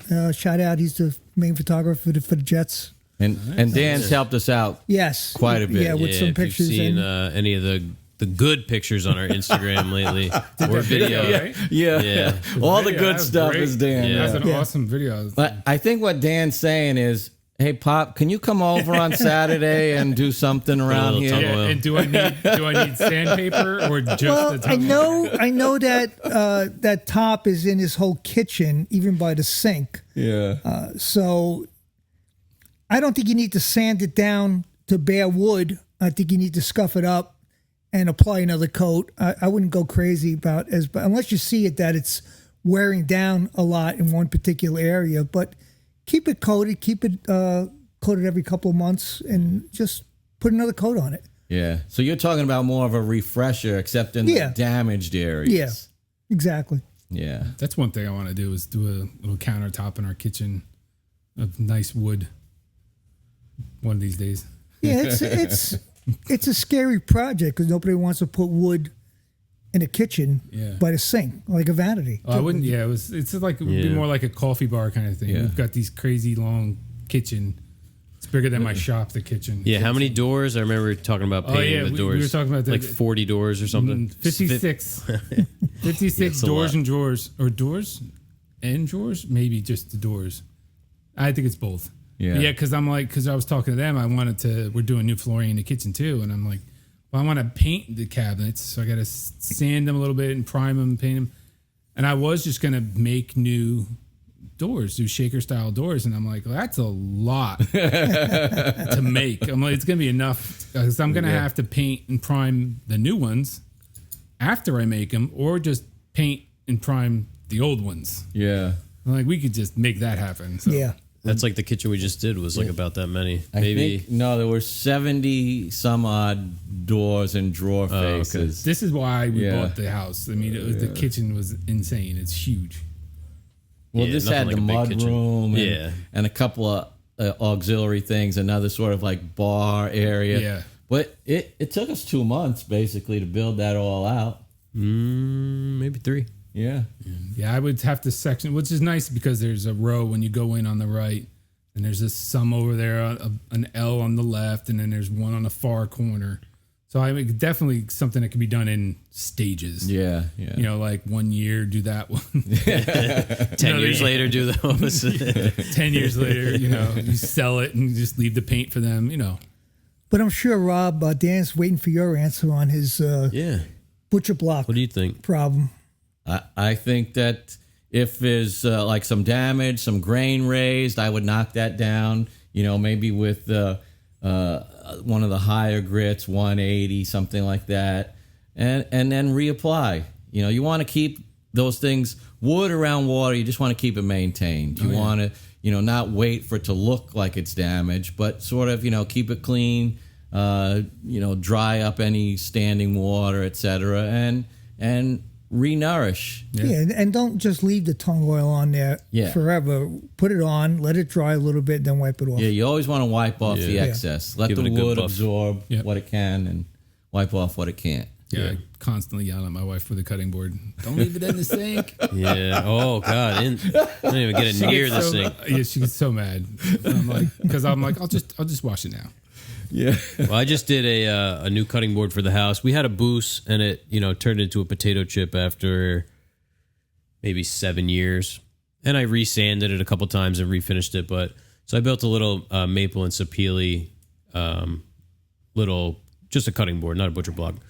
And I put 6 coats of tung oil on it. Yeah. And I mean, the water beads up on it now. It's, nice. I mean, it's waterproof. But yeah, I think for Dan, like if it's in good shape, you can probably get away with just putting some on top and letting it soak back in. Yeah. I mean, it's a penetrative There you go. finish. So it's down there in the wood grain. Yeah. But if it needs a little touch up, you can probably just touch it up. I agree with that. All right. So you got that, Dan? Your father will be over on Saturday, probably about 10 o'clock. We're working on your fancy bar that was just going to be a regular cabinet in there, but somebody had to get carried away. Listen, he deserves it. Come on. All right. So here we got another question from Nathan, who's Tree of Life Woodworking on Instagram, and that's pretty cool. The Tree of Life is part of our own insignia, Logo. and our logo right here. So what are your favorite ways to advertise or market? For example, giveaways get me lots of business. That's a good tongue in cheek. good tip, Nathan. So this is sort of related to one of the earlier questions. What do you have to say? I did a giveaway once. It was, you just get on Instagram and you're like, oh, I got 500 followers. I'm going to do a giveaway. Yeah. I actually had a decent, amount of people, companies donate some stuff for it. And I haven't done one since because I haven't really built a huge following on Instagram yet. So if you're not following me, go follow me. Plug. Us too. If you're not following us and you're listening to this, we got a problem. Exactly. But for me, it's website. My website is big, and the YouTube and the ads on the website help with monetarily. They help, but knowing how to do the SEO on my website has benefited me. Tenfold. Yeah, what is that SEO? Tell everybody. The search engine optimization, so kind of keywords and descriptions and using certain... I could nerd out here and just, talk about using the key phrase and the alt tags of your images and using it in headings. And it's just repetitive kind of usage and linking out to social media and keeping fresh content. And fresh content's the biggest thing with Google is if your website is you launch it and it sits there, that's all that's going to happen to your rankings is they're going to sit there. So if I have my own website and I use one of the companies like Wix or one of the companies that somebody who's starting a company on a shoestring, they want to get their name out there. These things is it possible to attract people to your website? Yeah, absolutely. And I cringe at Wix and others, but I mean, if you're just getting started out, obviously it's a great avenue to go. Right, it's a DIY kind of thing. It's a DIY kind of get your name out there, bare bones kind of stuff. My only issue with those is sometimes when you get larger and you need more space or users or e-commerce, that kind of thing, you're going to need to move off those platforms. Right. Moving off those platforms is sometimes harder than you would think. Oh, yeah, I experienced that myself early on because when I started, my first website I did myself on Yahoo. And this was so long ago that, people still had the phone book. So, what's a phone book? Yeah, it was like this novelty. Is that like the contacts in your phone? Almost. It was this big book they'd throw on your stoop with yellow pages in it. What's wrong with the phone book? I remember sitting on one of those when I was a kid. Yeah. And then when I finally got to the point where I had somebody build my website, they had to start from scratch because they couldn't transfer all that content. Yeah, you can't. Yeah, it's not a good platform to transfer. Right. Over, So you learn. And there's definitely an advantage to having a professional do something. This is a skill and a craft all in its own. And that's another one of those you get what you pay for. Exactly. Yeah. I've had plenty of clients like Wix is IKEA. Yeah, for sure. I've had a couple clients, web clients. Yeah. And, they want, how much is it? I'm like, you have an e-commerce store with 7,000 products in it. Yeah. How are you balking at a $5,000 price tag? Like that's nothing. That's like it barely covers my time. It's unfortunate that these price comparisons occur on skilled trade. Yeah, I can't imagine because our cobbled together website was like me for 4 days straight, like with my eyes burning from looking at the screen, like just trying to get it just to the point where it's passable for a client to go to the website and say, okay, these guys aren't like, Emails are pretty big too nowadays. Yeah. Sending out a styled email, not just, something just kind of templated out. Mm-hmm. We do a lot of HTML emails for clients and everything, big time clients. Those are always nice. Yeah, now we have Weebly. We just did a flyer. Yeah. We believe it or actually not, did. there's flyers in 2020. A brochure, a 3-fold brochure. Yeah. Yeah, trifold. Yeah. Well, it's for a particular thing. We do a lot of liturgical work. Yeah. Well, I won't say a lot, but it's it's something 20 projects. If we add in everything we've done together. Yeah. So these are old school clients. These are people that pick up their mail, that read through the mail in that fashion. It's a more tangible thing. Right. And the priest of a church isn't going to necessarily be on his computer surfing the web if he wants something done. He's going to definitely be going through his daily mail, though. Yeah, absolutely. And that's the route we chose with that particular market. And we're just starting it. We're hopeful that it'll lead to something, and it's going to be interesting to see what kind of feedback we get. Yeah, and that's a good point about knowing what your target market is. Right.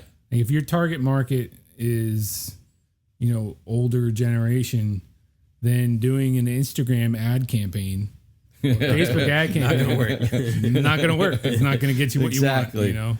So yeah. But Instagram is where we get most of our brand new clients. That's Word great. of mouth Yeah. is certainly big, but Yeah. Jeff's been in charge of Instagram from the very beginning, and that's where all of like the new interest has popped up.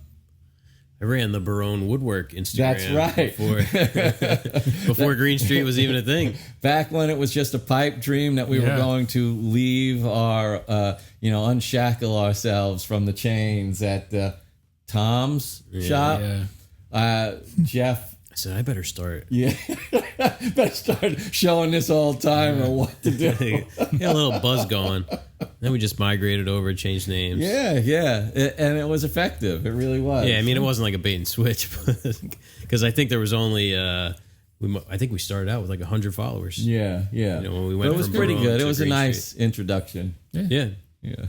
Yeah, I mean, the work it's your work, but it's all of our cumulative work is Greene Street's. Exactly. It's just under a different name, Exactly. Right. We all, we work together on everything, and everybody does something in the project, and we don't really even worry about what's what. It's just, if we just want to get it done and get it done right, get it done well. Yeah, That's the absolutely. most important thing. And what's next, Jeff? Okay, so we got one from our buddy John again. John says, is exercise important in your lives, and what do you do to stay in shape? I've been biking and hiking for the last few years, but I am now starting to seriously think about yoga. What do you think? Well, John, I don't know if you've met us, you've seen us, you've sat here. Does it look like we work out? John asked me if we're going to talk about that tonight. I'm like, dude, you're going to talk about that. I lift all the time. 12-ounce curls. Yeah. I used to do. I mean, I served in the military for 9 years. So I mean, Yeah, I you was, had to be in shape. Yeah, you have to, and then Yeah. kind of injuries just. That's part of it. Knees- Age and injury will slow you down. Knees, shoulders, back. I mean, I have 2 herniated discs. I mean, it's just the injury list is just super long, and that's only 9 years in the military. Oh, so man. it's rough to. Yeah. Every time you start to do something, you start to get into it. You're about 2 months in, and all of a sudden you get hurt, and then it's like you got to battle back on that, and it's tough. You're getting a shoulder replacement. Yeah. Rich is going in, is having a major operation on one of his feet. I told my son I'm going to be the bionic man now. Like, Yeah. Jeff's 31. He's got 2 bad knees. Yeah, one worse than the other, but Yeah. I'm going to be moving quicker on my right foot. Yeah. I'm going to be throwing like faster than Tom Brady. Yeah. I've also got 2 bad knees. I can knees are barely shot. jog. They're both just wobbly little things. yeah, I was told when I had 80% of the cartilage in my left knee removed when I was 16 or 17, football injury. They said, yeah, you shouldn't probably never run more than a mile again. I'm like, well, Yeah, I had that with my back. Yeah. Yeah. So, John, we should exercise more, and maybe Absolutely. some sort of like, restorative yoga. We've been talking about that. We actually did a little bit of work for a yoga studio. well, speaking of yoga And the studios, name of that yoga studio? Alchemy House. Alchemy So House. my And wife is actually opening a yoga studio on the 9th, so a week from this past Monday. That's a shameless plug. Yeah. yeah, totally But, shameless. hey. Atlantic Highlands, New Jersey. If you're in New Jersey, go check it out. I think Rich and I are particularly interested in getting in there and maybe doing something to change the course of our. Well, see, I do this more than you do. I go to the zero. gym. I do not. Yeah, Rich does work out. Team I do building. go to the gym. I was a runner Yeah. until my foot started to go, and then I love to play golf, so I like to exercise. I used to go for walks every night just to get out there and just Yeah. I played hockey that growing fresh up, air. and Yeah. that did a number on my body too. So. That's it. I mean, it's all becoming just I used to. Yeah, but the older you get, the harder it is. I go hiking when I go into the mountains. yeah. Yeah, and you know what? I'm tired when I get home. Yeah. Yeah, I just don't that's the want to other do thing. it. Yeah, I know I need to do it, but I'm beat. I give it 110% here in the shop. So here's a question for you, John. How do you get to start into exercising again?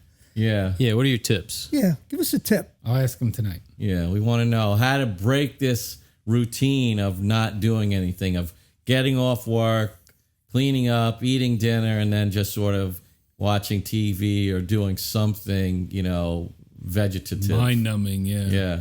It's very easy to just do nothing. Yeah. All right. Yeah, especially when you're, in the shop problem solving all day because like we said, everything we do is like very purpose built and one off. So, I mean, So it's mental fatigue. we're dealing with some serious that. mental gymnastics all day. Yeah. All right. Watch Little Oak Island. Yeah. Yeah. Oh God, don't start. You know what? Coming soon. You find anything yet? Come on. Just to This season. they're bringing back Searching for Hitler. Yeah. I thought that show went off the air last year. They never brought it back last No, year. they're bringing it Haven't- back. haven't- That's found another him yet. one of those shows where nothing happens It's because something's going to happen. after the next He's commercial everywhere. break. He's everywhere. Yeah. After the next commercial break, we're going to find out. You know what you're going to do? You're going to go down one of those shafts on Oak Island. And Oak Island. It's going to be Hitler. He's going to be the seventh one that dies. Yeah. Oh, yeah. Now, we have an idea who we want the seventh one to be, but we're Fishman. not going to go there Fishman. and plug the show. Troutman. I'm going to read this question from our friend Miles Thompson down in Australia. Okay. All right. Miles, I started woodworking a year ago and love it. I would love to make it my career, and I hold similar values to you guys. I'm 43, and I'm lucky to have had the means to set myself up with most of the equipment, but all of my knowledge is from YouTube, books, and self-taught. I'm pretty proficient at what I do, but of course I would love to know more. Do you feel trying to get work with another furniture maker is the best option? Or attending woodworking courses on the side? Following a path through construction or building, as others have done, doesn't seem like a viable option at my age. That's, I get that. I'm 100% right there with him. I mean, Yeah. you're starting a little later. I self-taught myself woodworking and web and all that. I did that when I was in the Army, self-taught Yeah. with books because it wasn't a big YouTube following for that back then. So, I mean, I can understand what he's going through. I mean, it's tough. You want to do something. You want to take it to that next level, but you don't want to. That's a big leap. Yeah, It is. It's a big question. He's wondering about his knowledge base, if it's enough, or if he needs to have, I guess, some hands-on mentorship from a larger company or working side by side with somebody a little bit more experienced, maybe. I mean, I'm sure that would help, but I mean, we've also all had those bad experiences yeah. that could Right. actually deter you from where you want to go. That's a great point. Yeah. Great point. Yeah, and where do you draw the line? When is enough knowledge enough? When do you, take the leap of faith and say, okay, I know enough now to do this, and you do that for a little while, and you learn a little bit more, and then you broaden what you do. Start small. Right. And I think it's always good to, like you do, nights and weekends now. Yeah. And when you're too busy to be able to do your day job, and if you really want to do it, then go full time. But don't go full time with no work lined up. Yeah. I've seen people do that even in web. They're like, I'm going to go freelance. Go for it. And, it doesn't last. Yeah, it takes time to build up a client base and to get leads. And I mean, we're, 13, 14 months in? Yeah. Yeah. And, the leads are still slower than we would hope that they would be. I mean, it it's takes an time. unusual time. Yeah. But I worked in the basement of my house for 2.5 years. Yeah. And this is an old house with 6.5 foot ceilings. This is no. Yeah, the Couldn't do bandsaw that. was up in between the joists. Yeah. Until I could afford to do something different, and little by little, we're here. What about you, Rich? Miles, What's I your got to ask you a experience? question. Are you married? Does your wife have a big fat pension? Because that's going to help. Yeah, there you go. And I have another question for you, but I'll save that to the end. It's I don't know what you do for a living, but again, I would go, like everybody's saying, go slow into it. It's especially now. This is a really bad time to just say I'm becoming a woodworker and I'm going to rely on that solely to push my business or to survive on. So take it in steps. Get your knowledge, and you know what? Just jump into it too. But don't worry about whether you have enough knowledge. You don't have enough knowledge.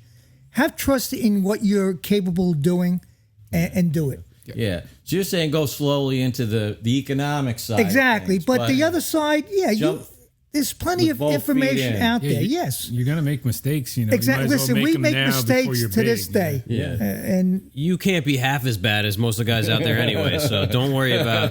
Stay away from epoxy. Yeah, I mean, yeah. You sound like you know what you're doing, so I think you probably know enough to do well. It's great to know that you don't know everything. Yeah. That's step number one, I think, to have some humility. And it sounds like you're on the right track. Yeah, there. if you think that you know everything, then you don't know. I think that's a big fear, because I know a fear of myself is I'm my own worst enemy when it comes to building something, because I'll pick things out which nobody else will see, and I'll criticize myself for it instead of saying, well, you know what, I should be proud of what I did. Yeah. I do that all the time. Yeah. Exactly. Everybody's like, "Oh, it looks great." I'm like, "Well, I could have done that." Yeah. That's one spot, right? And I'll always Yeah. point it out too. Yeah, and they're like, "I don't see. I don't." Yeah. See that. Anyway, listen, my other question is Crocodile Dundee really Australian? Yeah. Was that an act? Was Yeah, he, exactly. We can't tell here in America if he was an actor acting Australian or if that's what an Australian really is like. Let us know. I'm going to say But it's listen, probably a caricature. Yeah, listen, have trust yourself. Trust yourself that you can do the work, and take it slow. Yeah. Yeah, reach out. You have any questions? Find Anytime. what you're really interested in too. Yeah. Yeah. Yeah, stick to what you know right now and do it as the best that you can, and then broaden your horizons. I hope that helps. Miles. And like Jeff said, reach out. It doesn't even have to be a question through the podcast. No. Yeah, exactly. Anything you need. Yeah. I'm not giving out my home phone number, so you're not getting that. But Shoot us an email or message on Instagram, Yeah. and we'll be happy to help you out as much as we can. All right. Well, is this the last question? yeah, the coming last up? question. yeah. Geez, it's getting dark out. It is. It's dark here in the Northeast. Thanks, Daylight Savings Time. Yeah. Who's reading it? You want me to read it? Yeah. Yeah. Go ahead. All right, so this is from Eric Miller. This came in, I think, on YouTube maybe like last week, so we're getting to it this week. This touches on something that we've talked about before. How do you get over the anxiety and worry after completing and delivering a product? I always worry. Are they really excited about it? Will it hold up? What if something happens? How do I explain if something does fail? Will it destroy my reputation? Good question. What do you Eric. think, Keith? I don't know.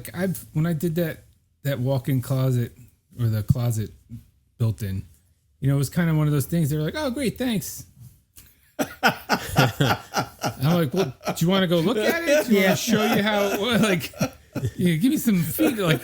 Show me something." And, I mean, like I said, they're coworkers, and I've known they were at my wedding. So I mean, I've known them for a long time. I'm sure they have a lot of trust in me and everything. But it was just kind of one of those things where I was like, "Give me something," and Yeah, we want to see tears. yeah, it's tears. Tears of joy. I'm sure it's fine. Yeah. I know that. Yeah, you want to give me something. Yeah. You got to build your own ego with that. You want to hear that. You want to get that pat on your back. Yeah. Oh, yeah. absolutely.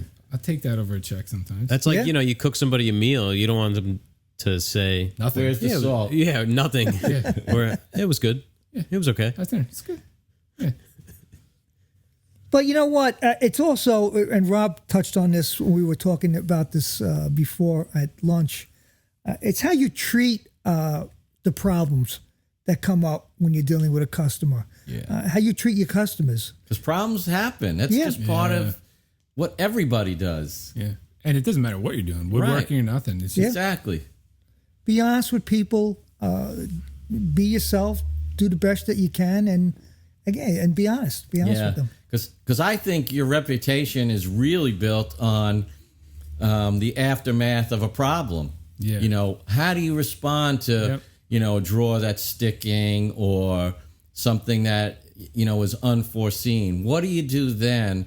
Because that's what people will remember, and that's what they're going to pass on. Like, oh, yeah, I There's had this real- problem with this, and they came right out and fixed it. Yeah. Yeah, there's real data to support that too. That's not just that's real.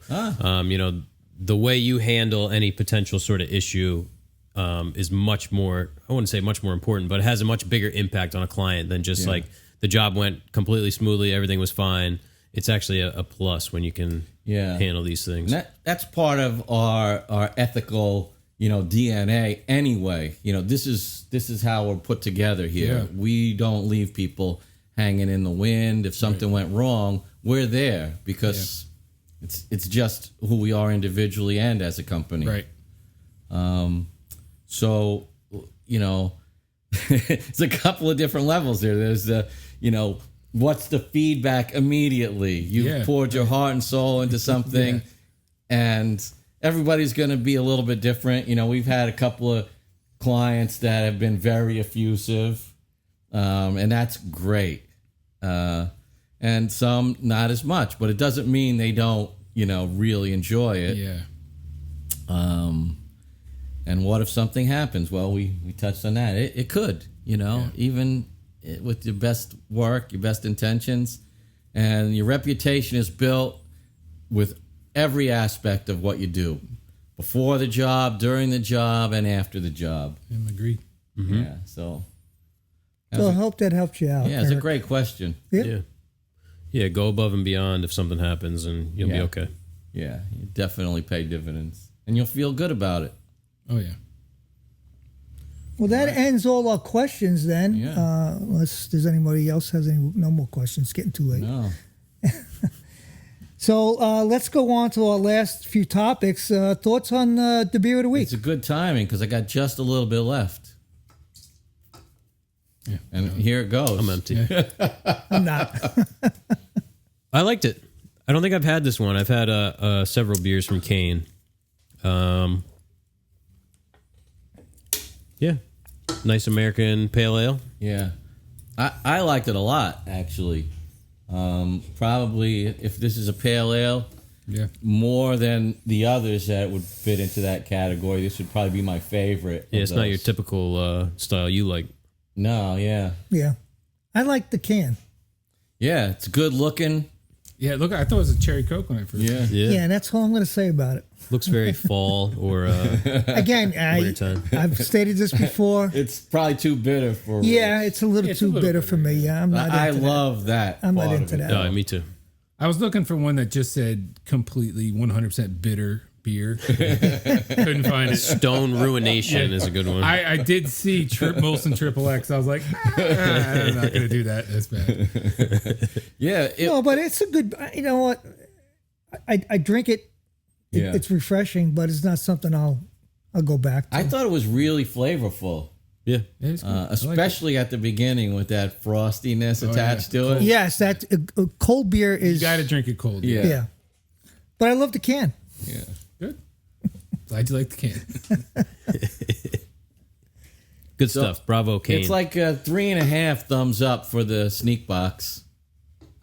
3.5? No. 1, 2, two, 3, 4, 5, 6, 7.5.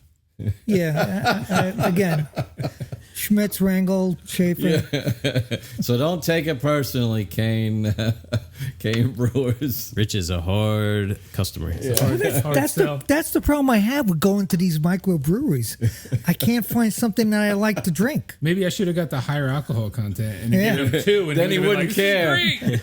Best beer I've ever had. No, but I've been to some that I've had like a red beer that has tasted pretty good. Tom's River Brewery had one. The one that's over in Point. I can't think of the name of it. Not Beach House. No. I do not like They don't. Beach House. They actually don't brew that there. They brew in New York. I believe it. I know the guy who owns that. And Shout so out if to I Beach had House. it, I've had some good ones. So it's funny because I go into the place and I say, Give me a beer that tastes like a beer. That's the thing. This is what real beer tastes like. Nah, not to me. You got to use the right verbiage. Yeah. I didn't grow up with this. I grew up with the other beer. Well, it's funny because you grew up in a time where like beer started out here more like not like these pale ales, but more like the pilsners and stuff that we've had. The what did we have? Grolsch. Yeah. Yeah. Grolsch. The Valentine Ale was a good beer back in the day. had- yeah, but even Lots. before that, they were closer to this, and then like everything else, all these big companies said, "How can we cut a couple cents out of each one of these cans?" They said, "We'll start throwing some corn in there, some rice."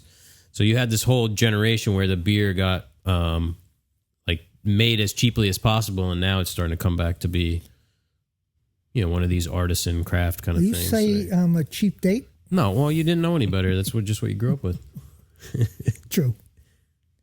Rich, tell everybody. Listen, everybody, I'm not going to hop on this, but I shaved. I expect some donations. I'm not even hopping about the T-shirts yet. That's coming up. But $1, $2, 50 cents. Movember.com/M/GREENEST. That's right. Movember. And for you sponsors out there, I still haven't seen any shirts yet, but we're getting there. We're getting there. Going to be sweatshirt season pretty soon. That's true. Well, no, it's never cold in here. You guys are working with shorts. No, not in here, but I mean it was 30. It was 34 this morning. That's cold. We're spoiled That's like in here. we went to a customer's house Monday, Yeah. and he had his shorts on, and she was dressed up with a wool hat on, a jacket, a ski jacket. He's getting out of the truck in his shorts on. Yeah, my son asked me that. He's like, "Is 60 too low for?" I'm like, "It's October," and at that point it was October. I'm like, "No more shorts." Yeah. I have a vest that has no, it's just like one of those Carhartt vests. Yeah, I love those. And it's perfect. That's all you need to keep your core warm. It gets hot in here. Oh yeah, that heater we have, you can stand in one side.